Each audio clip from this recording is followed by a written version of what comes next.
Good morning. Welcome to Inquisition Update. My name's Tom Fress, and I'll be your host for the next hour. I wish to begin the week by picking up where we left off last time in the book Codeword Barbelon by P.D. Stewart, Chapter 51.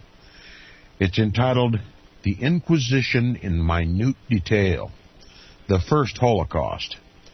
And congratulations to the writer of this book, the author, P.D. Stewart. He acknowledges that the Inquisition was the first Holocaust. In other words, he acknowledges that there have been many Holocausts. And there's a Holocaust raging right now. No, it wasn't just 6 million Jews who died in the Holocaust. There have been many, and they're ongoing killing in the name of God at the behest of the Pope and for the Pope's benefit. He spoke of, so far in our discussion, the St. Bartholomew's Day Massacre and others. And now he's speaking about the extirpation, attempted annihilation of the Waldenses, known as the Vaudois, or the Valley people of France and northern Italy. These people were sequestered in the Alps, protecting themselves against Roman Catholic persecution, and that the Roman Catholic Church pursued them into the peaks of the mountains in the wintertime and threw them off the rocks. We ended last time with a quote from R.W. Thompson, Secretary of the U.S. Navy, by the way, who wrote a book, The Papacy and the Civil Power.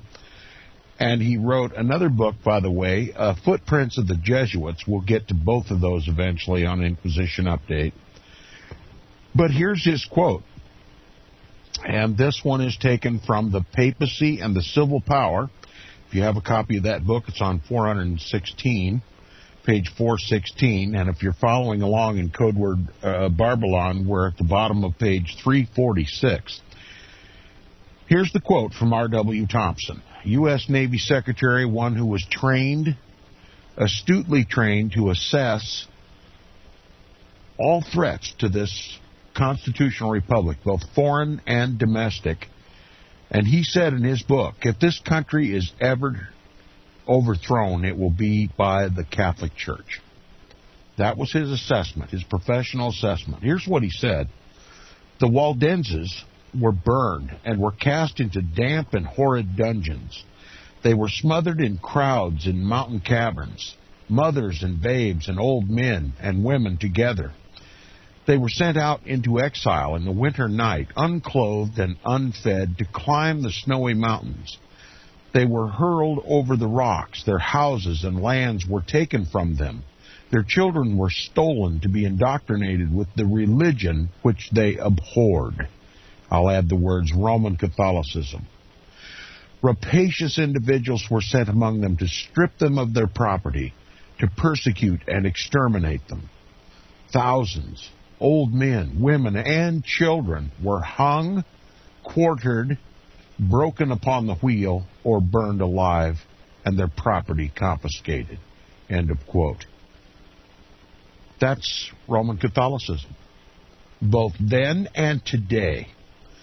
And this is what is so difficult for God's people to understand, that Roman Catholicism has never changed. The whore simply puts on a new dress every now and then. But she is the same today, yesterday, and forever. She is that one that is prophesied in the Bible, that will be destroyed at the brightness of Christ's return. And until then, she'll continue to soak the world in blood. A few of us are astute enough in our study of the Inquisition and Rome's attitude toward quote-unquote heretics, in other words, Bible believers, that we fail to comprehend that the wars of the world, even the current war on terror, is an inquisition set about by the Roman Catholic Church, by the Vatican, and for its benefit. The author continues, he said, in 1209, Pope Innocent III, and I will just add, what an incredible name for a pope who led this bloodiest of inquisitions and holocausts against the innocent Waldenses, Innocent the Third, he called himself, caused the Waldensian town of Braziers taken by assault and made a scene of terrible carnage. His, quote, crusaders gave no quarter. 20,000 inhabitants were massacred without distinction for age or sex, and 7,000 were burnt in a church in which they had taken refuge, unquote. In a few decades, yes, Rome's crusades last decades, hundreds of thousands of Waldensian dissenters were killed by the Pope's army. Two cities of considerable size, Braziers and Carcassonne, were destroyed. Their occupants thrown from the top of high cliffs, hanged, disemboweled, pierced through repeatedly, drowned, put out to be torn by dogs, burnt alive, and even crucified. One victim, Paul Grenier, was slowly sliced to pieces at Rora.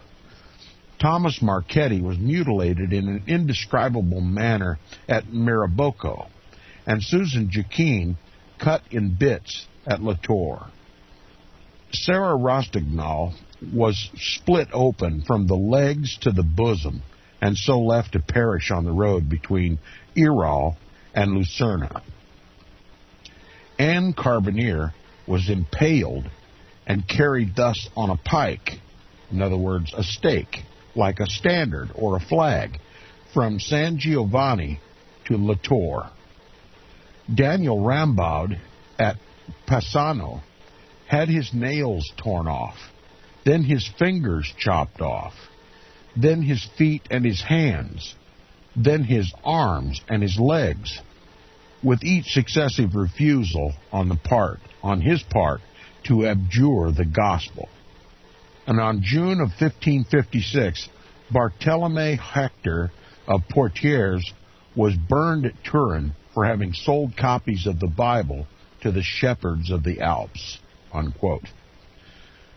The following report is from one who was intimately acquainted with the Inquisition, Juan Antonio Lorente, in his critical history of the Inquisition in Spain, derived from original documents in the archives of the Supreme Tribunal and those of the subterranean tribunals of the Holy Office, that is, the Holy Office of the Inquisition.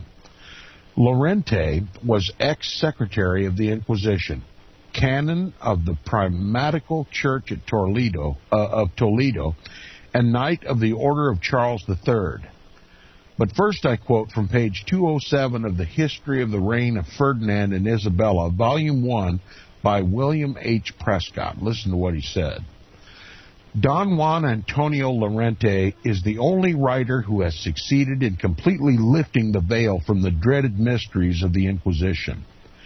It is obvious how very few could be competent in this task, since the proceedings of the Holy Office were shrouded in such impenetrable secrecy that even the prisoners who were arraigned before it, as has been already stated, were kept in ignorance of their own processes.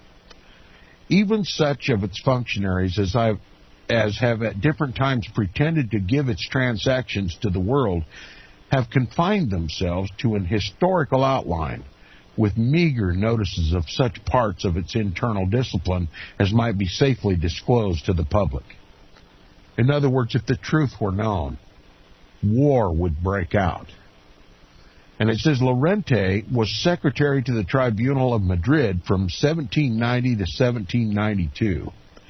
His official station consequently afforded him every facility for an acquaintance with the most recondite affairs of the Inquisition, and on its suppression at the close of 1808, he devoted several years to a careful investigation of the registers of the tribunals, both of the capital and the provinces, as well as such other original documents contained within their archives, and has not hitherto been opened to the light of day. Lorente thus speaks in his preface to his work, quote, "In order to write an exact history, it was necessary to be an inquisitor, or secretary of the Inquisition. In this way alone could be seen the bulls of the popes and the orders of the kings, the decision of the Council of the Inquisition, the original trials and other papers of the archives. Perhaps I am the only one who at the present time can possess all these documents. I was Secretary of the Inquisition of the Court of Madrid in the years 1789, 1790, and 1791. I knew its establishment sufficiently to consider it vicious in its origin, constitution, and laws, in spite of the apologetic writings in its favor. I immediately devoted myself to the collection of papers, abridging the most voluminous, but copying literally all that was important. My perseverance in this labor, and in that of collecting all the suppressed books and pamphlets that I could find among the depositories of former inquisitors, provided me with a great number of interesting documents. I at last obtained the whole of the archives in 1809, when the tribunal was abolished. I hope that I shall not be thought arrogant in saying that I alone satisfy the curiosity of those who wish to know the true history of the Inquisition of Spain. I merely mean that I alone possess the materials for that history, the abundance of which will, I hope, supply in a great degree, my want of talent.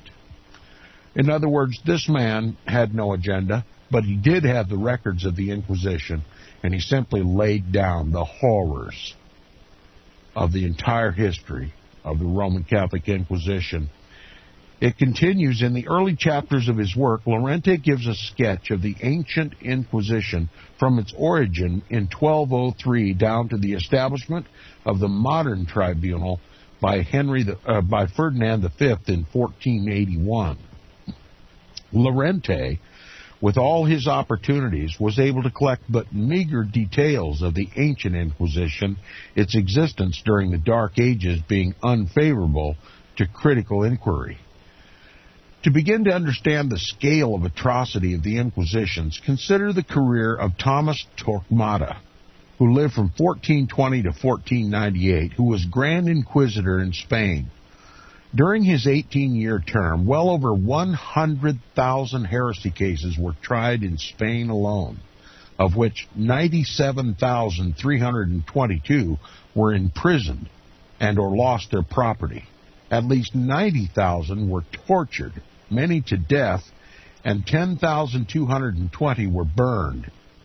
These are numbers so large they seem incredible, but which were given by Llorente, the Spanish historian of the Inquisition, who was well qualified to judge their accuracy. If we take only half of Torquemada's rate of 5,975 victims per year, that is, people imprisoned, robbed, tortured, or killed by the Roman Catholic Church, and multiply it for the six major Western Christian powers, that is, Spain, France, England, Germany, Italy, and the Slavic countries, over 500 years, roughly between 1150 and 1650 A.D., we reach a figure of nearly 9 million victims of the various Inquisitions. This does not include groups slaughtered in Europe by crusaders or by general decree. It also does not include those threatened, harassed, lynched, or punished without trial, such as known Jews. These victims add millions more to the body count. We can easily say that Christian inquisitions, that is, Roman Catholic inquisitions, killed at least 10 million and cruelly ruined the lives of at least 10 million more, unquote. Now, here's a quote from H. Grattan Guinness in his work entitled Romanism and the Reformation, published in 1881. Quote, "Stay, I will take you to the Inquisition. You shall enter its gloomy portals. You shall walk through its dark passages. You shall stand in its infernal torture chamber. You shall hear the cries of some of its victims. You shall listen to their very words. What agonies have been suffered in these somber vaults, unseen by any human eyes save those of fiendish inquisitors.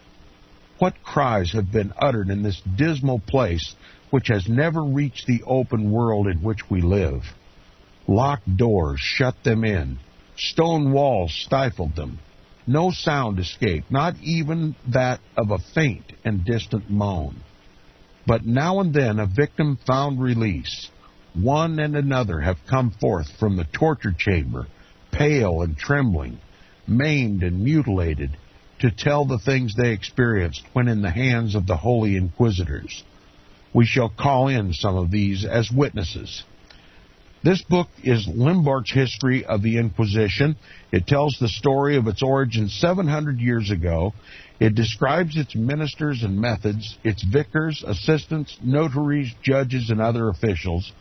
It describes the power of the Inquisition and their manner of proceeding. It unveils their dread tribunals, opens their blood-stained records, describes their dungeons and secret tortures they inflicted, the extreme, merciless, unmitigated tortures, and also the public burning of heretics. What a record! What a world of tyranny and intolerable anguish compressed into that one word, the Inquisition. Tyranny over the conscience. Men in the name of Jesus Christ stretching and straining, maiming and mangling their fellow men to compel them to call light darkness and darkness light, to bow down to a man and worship him as a god, to call the teachings of Christ heresy and the teachings of the Pope divine. Tremendous was the power of that dread tribunal. In Spain and in Portugal, it completely crushed the Reformation. No secrets could be withheld from the inquisitors. Hundreds of persons were often apprehended in one day, and in consequence of information from their examinations under torture, thousands more were apprehended. The cells of the Inquisition were filled and emptied again and again. Its torture chamber was a hell. The most excruciating engines were employed to dislocate the limbs of even tender women. Thousands were burned at the stake. The gospel was gagged and crushed. The place of torture, says a Spanish historian, quoted by Limborch in page 217 of his work, is generally an underground and very dark room. There is a tribunal erected in it, in which the inquisitor, inspector, and secretary sit. When the candles are lighted and the person to be tortured brought in, the executioner, who is waiting for him, makes an astonishing and dreadful appearance. He is covered all over with a black linen garment down to his feet and tied close to his body. His head and face are all concealed with a long black cowl, only two little holes being left in it for him to see through. All of this is intended to strike the miserable wretch with greater terror in mind and body when he sees himself going to be tortured by the hands of the one who thus looks like the very devil." Unquote. Today, the infallible Church of Rome would have us all believe that such atrocities were the product of darker, less civilized times, and that she has changed. But if she has changed, what was she before? What was she before? Rome has not changed. She's the same today, yesterday, and forever, and she's a killer. A ruthless killer, and she kills in the name of Christ. Now, chapter 52 of the book is entitled "Wearing Out the Saints of the Most High." It begins with a quote from the book of Daniel, the great prophet of God, chapter 7, verse 25.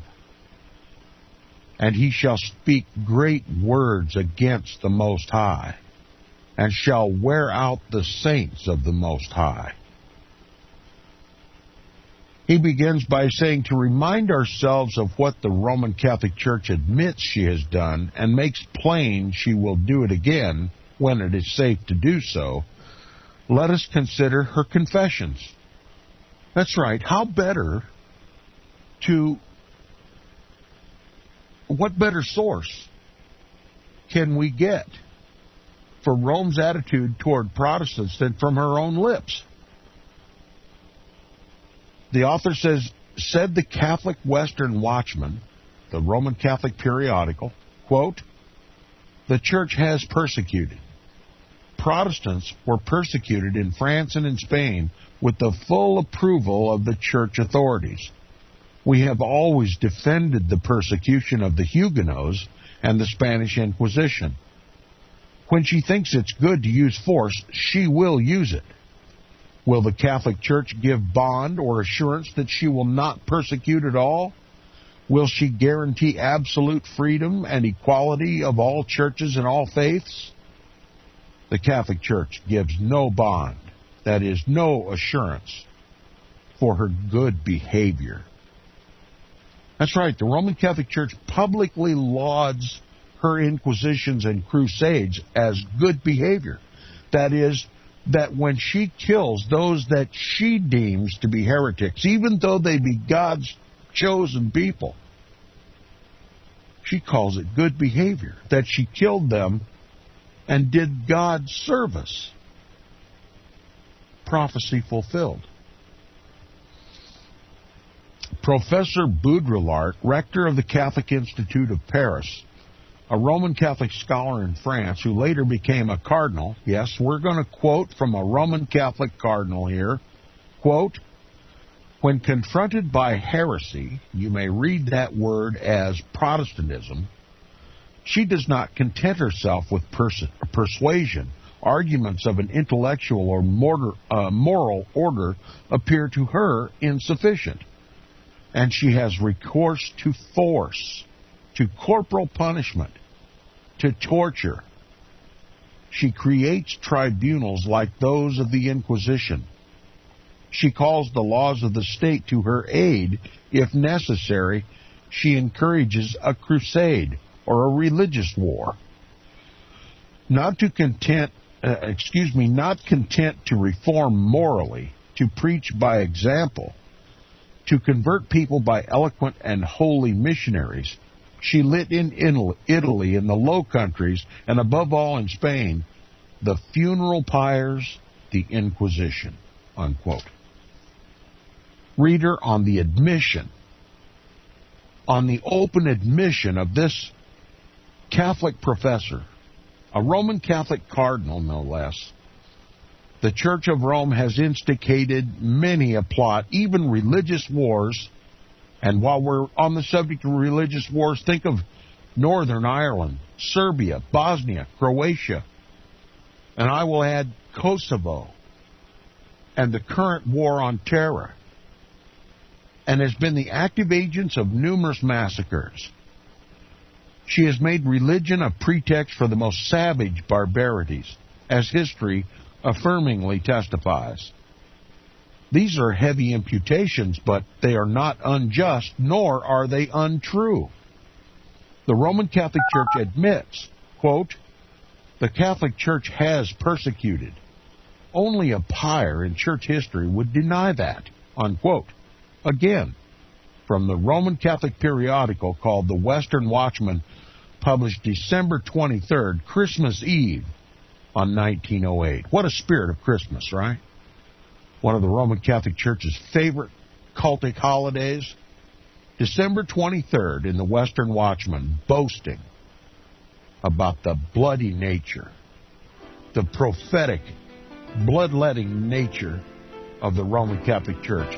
The author is going to speak now again about the St. Bartholomew's Day massacre in Paris, France. In the Parisian massacre, many bloodthirsty priests and ecclesiastics were the planners and actors in a horrendous butchery of thousands of French Protestants. 70,000 Protestants murdered within 2 months, as admitted by the Roman Catholic Church. And it was done by a prearranged plan using Roman Catholic Church bells to call the Catholics together on that fateful night. And shall we forget that the Pope himself rejoiced when he heard the news? Shall we forget that the Pope the biblical Antichrist, rejoiced when he heard the news? When his faithful Roman Catholic cultists stained the Seine River with the blood of the martyrs of Jesus? Yes, we have forgotten it. So much so that the Protestant churches here in America, who could hardly call themselves Protestants, are voluntarily reuniting with that church in an ecumenical movement of peace and unity. They're literally putting themselves in the mouth of the beast. The author continues, he says, these frightful atrocities of persecution and ghastly wholesale murders of the Inquisition were blessed by the Roman Catholic priests and written into Roman Catholic canon law and history. Let no one tell you that these facts are not true, as many Catholics like to do. I place before the reader details of another massacre, that of the Waldenses of 1655, which began in the dead of the Alpine winter. The Duke of Savoy, on the instigation of the Pope, let me read that again, on the instigation of the Pope, on January 25th, 1655, published an edict commanding all Waldenses, that is, Alpine Bible-believing Christians, who knew the papacy was Antichrist, who knew that the Roman Catholic Church was the synagogue of Satan, who sought refuge and protection from the persecutions of the Roman Catholic Church by taking refuge in the Alps and in the valleys.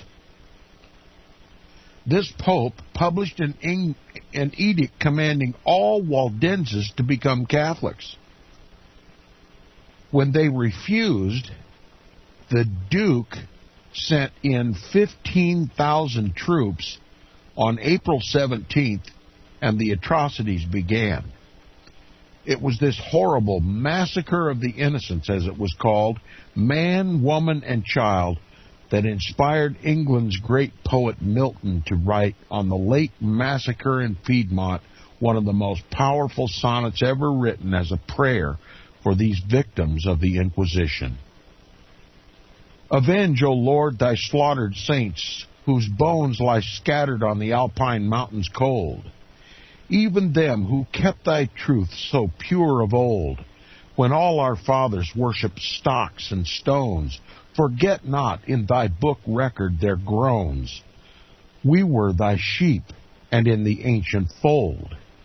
Slain by the bloody Piedmontese that rolled mother with infant down the rocks, their moans the vales redoubled to the hills, and they to heaven.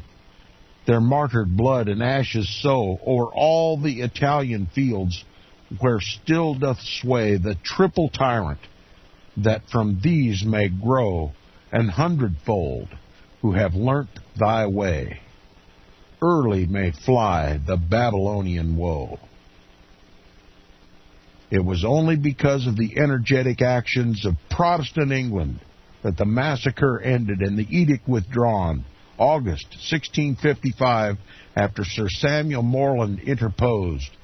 Morland addressed the Duke of Savoy thus, quote, "The angels are surprised with horror. Men are amazed. Heaven itself seems to be astonished with the cries of dying men, and the very earth to blush, being discolored with the gore blood of so many innocent persons.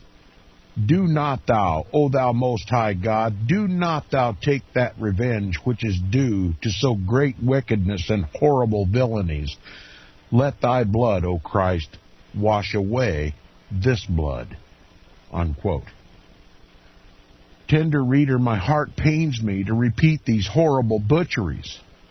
I cannot fathom it. I cannot take it in. My eyes are welling up with tears as I write. I often wonder if they had no conscience, no humane sympathies for other human beings like themselves. I say, avenge, O Lord, thy slaughtered saints. For he that killeth with the sword must be killed with the sword. Revelation 13:10. I only pray that early may those Roman Catholics still within her fold fly this Babylonian woe, ere great wrath is sent down upon her. As George P. Rutledge commented, had the Roman Catholic Church put her victims to death decently and with as little pain as possible, she would not have stood out in bold relief down to the end of time, unquote. I tell you this, reader, Romish persecution will occur again, but under a different guise. World peace and security, the need for world harmony and global unity. In the name of ecumenism, they will kill. In the name of peace and security, they will destroy many. So saith God in the Scriptures. Do you not doubt that this will happen again? Doubt it not. Civilization has advanced, but Roman Catholicism has not advanced. Read these words from the Catholic Western Watchman. Quote, this is a Roman Catholic publication. Quote, our heroes are the Duke of Alva and Catherine de' Medici. They knew the Huguenots, and they drove them off the continent. You cannot excite any pity in our souls by whining accounts of Catholic atrocities. We have never written a line of extenuation or palliation of the Inquisition. We never thought it needed a defense. Unquote. Again, from the Roman Catholic periodical Western Watchman, November 21st, 1912. You talk about unrepentant lethality, unrepentant slaughter, unrepentant holocaust, as though it is their purpose on the earth to kill God's people. That's Roman Catholicism. That's the church that the Protestants are ecumenically uniting with. Here's what the Pope, his priests say they will do to Protestants when the opportunity arises. Quote, Protestantism, we will draw and quarter it. We will draw and quarter it. We would impale it and hang it up for the crows to eat. We would tear it with pincers and fire it with hot irons. We would fill it with molten lead and sink it in 100 fathoms of hellfire, unquote. Yet in the face of all this proof, there are many who are disposed to attribute any fear of Roman Catholicism to bigotry and childishness. Such see nothing in the character and attitude of Romanism that is hostile to our free institutions, or find nothing portentous in its growth. Yes, there are those who offer the apology that the Roman Catholic Church is not guilty of these crimes because they were committed by the governments of the day. Reader, I believe in fair play, so let's investigate this apology. I will consider this excuse for a few minutes, for that's all that it will take to bury it. I will use an analysis from George P. Rutledge in his series of lectures on Catholicism. Quote, let us suppose, says Rutledge, that I have a magistrate under my absolute control, and that I have heretofore had a law enacted which declares that all people must believe as I do, under penalty of death. I single out a man, prefer and sustain the charge that he doesn't believe as I do, and he is executed. And when you reprimand me for having done such a horrible thing, I simply roll my eyes to heaven, look very holy, and say, I didn't do it. The magistrate is the bad man. Madam Rome, your apology has been heard, but after due consideration, we have decided not to accept it.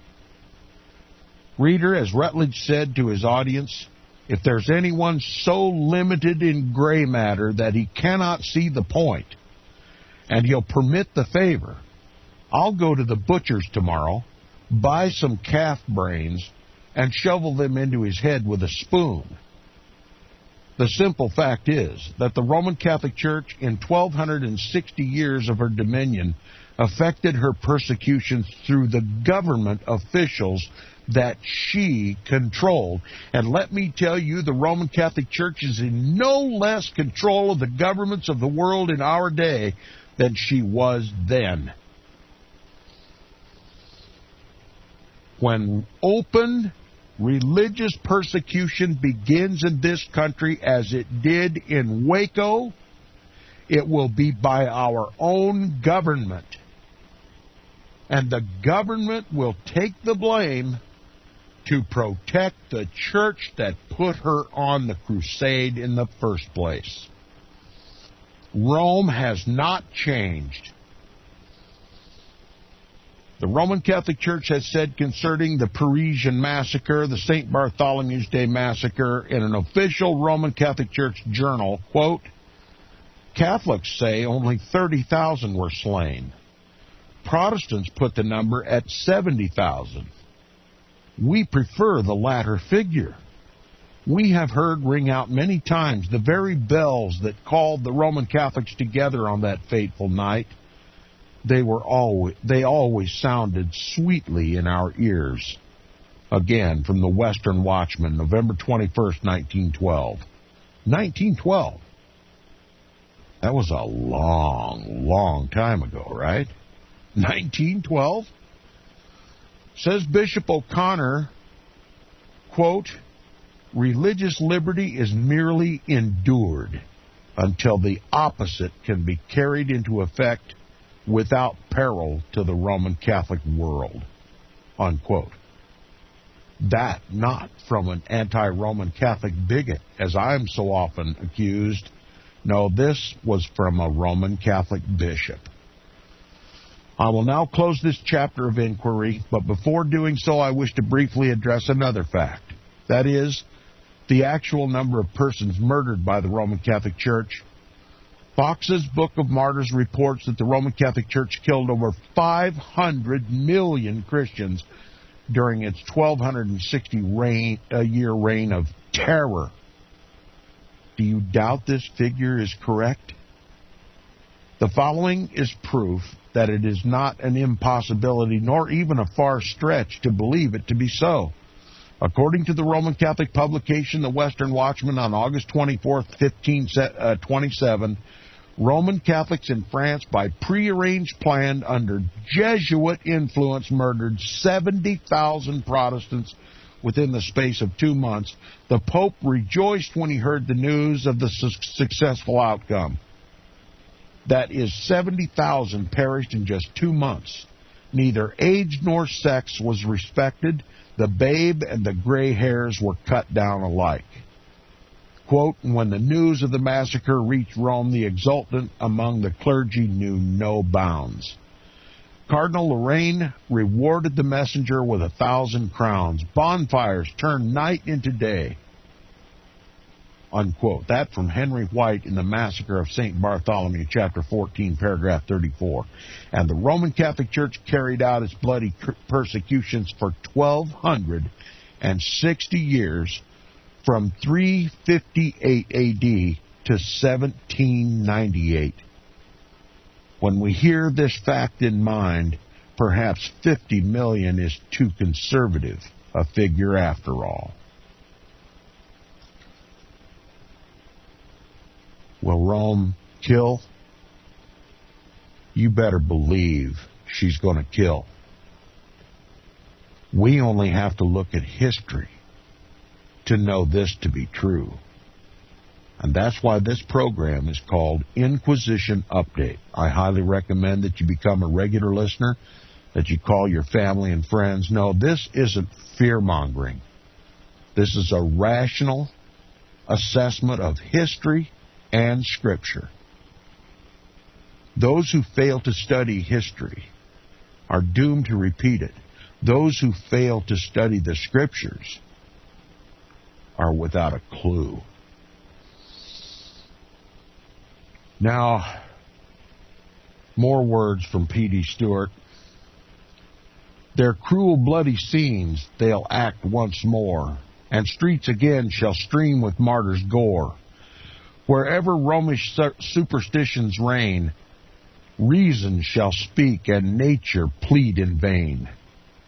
Zealots shall perpetrate each barbarous task, while priests turn butchers in religion's mask.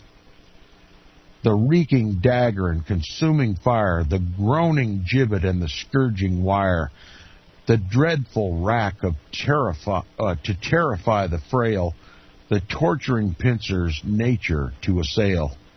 Of Protestants shall be the certain dower, wherever popish factions rise to power. The innocent, who truth bright tenet own, shall die by malice or by torture's groan. Think of the massacres of which you've read. Think of the murders of the mangled dead. Then think, if ever popery bears the sway, such bloody scenes may be in this our day. From Charles Sperry, The Mysteries of Romanism, page 204. There you have it, reader. Roman Catholicism has done it. She has worn out the saints of the Most High. Daniel chapter 7, verse 25, and Revelation chapter 12, verse 13 and 15, fulfilled before your very eyes. But alas, I cannot bear to write on this subject any longer. We must draw the curtain on the historical rise, mass murders, and other bloody deeds of Antichrist, and proceed to the business of our time. Our time. Are you ready for a little current events to bolster the watertight thesis of this book entitled Codeword Barbelon? We begin in chapter 53. It's entitled Pope for President. In 1951, President Harry Truman asked the United States Senate to approve his nomination of an ambassador to the state of Vatican City. This plunged Protestant America into a nationwide protest, so much so that Truman had to withdraw his nomination after, quote, hardly a Protestant church in the country failed to express its opposition formally and often acrimoniously, unquote. What has changed since 1951? But that all changed in 1984 when a secret agent of the Catholic Church, President Ronald Wilson Reagan, himself an Irish Roman Catholic, whose father and grandfather were Knights of Columbus, nominated Roman Catholic William A. Wilson as ambassador to the Vatican. The reader would note that the fourth degree oath of the Knights of Columbus reveals this organization to be, quote, an un-American secret society, unquote, and one that is, quote, bound to the Italian Pope by pledges of treason and murder, unquote, said Thomas Watson.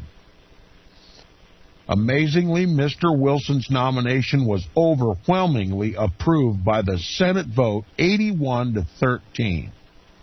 So you might legitimately ask your question, who controls the Senate? When in 1951, Protestants all over this country were outraged that a president of this constitutional republic would post an ambassador to the Antichrist city-state of Vatican City. What has happened in the Senate that they achieved an 81-13 vote in favor of establishing that ambassadorship? Not 30 years later. 30 years. I tell you, it was the ecumenical movement and Vatican Council II completely changed the understanding of this nation and plundered us into dismal blindness, spiritual and otherwise. The next event that increased the Pope's and the Roman Catholic Church's influence in America was the calculated demise of the Communist Party in Poland through the conspiracy efforts of President Ronald Wilson Reagan and Pope John Paul II. 4 years later, in a special double issue of Time magazine dated December 26, they just love Christmas, don't they?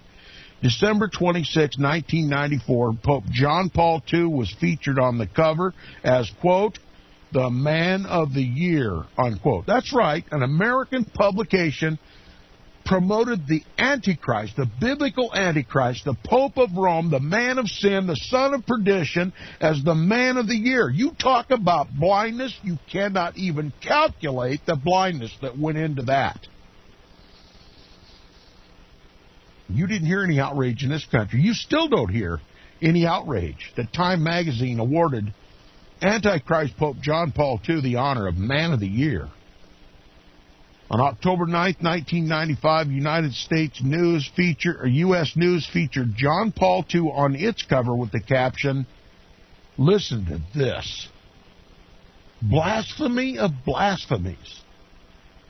On the cover of a prestigious United States magazine, the U.S. News, listen, honor thy father. America's government not only honored Pope John Paul II in words and accolades, but even issued silver coins in genuine legal tender. 2005 American Eagles from the United States Mint of exactly 1 ounce of 99.93% fine silver, the largest and heaviest U.S. silver coin ever minted in honor of their quote-unquote Holy Father. And you must imagine that the throne of heaven literally quakes at the blasphemy expressed by the United States of America in naming the Pope so authoritatively as Holy Father. I'm telling you, it's the last straw. How long, O Lord, will you not judge and make war? The reverse of that one coin celebrates John Paul II's election as the 264th Pope, the 264th Antichrist of the dynasty of Antichrist on October 16th, 1978. That's current events. We've been betrayed by our own government. You know, I'm going to make a confession to my listeners. Before God struck me with the truth, I was as blind as everybody else. And I voted for that demon Ronald Wilson Reagan not once, but twice. And if I live 1,000 years, I'll never redeem myself.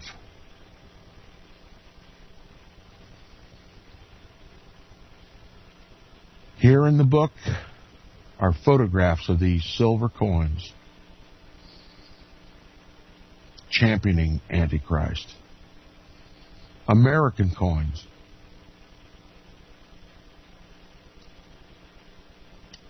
John Paul II, the successor of those who slew mercilessly the innocent, Waldenses, the Huguenots, the Jews of World War II, the Orthodox of Croatia and the former Yugoslavia, the one who's instigated all the wars of the world, commemorated on an American silver coin. How will God recompense our sin? We have but one hope: to repent fully and completely and condemn this papacy and the ecumenical movement that is destroying God's people in this country. In the name of Jesus Christ the Messiah.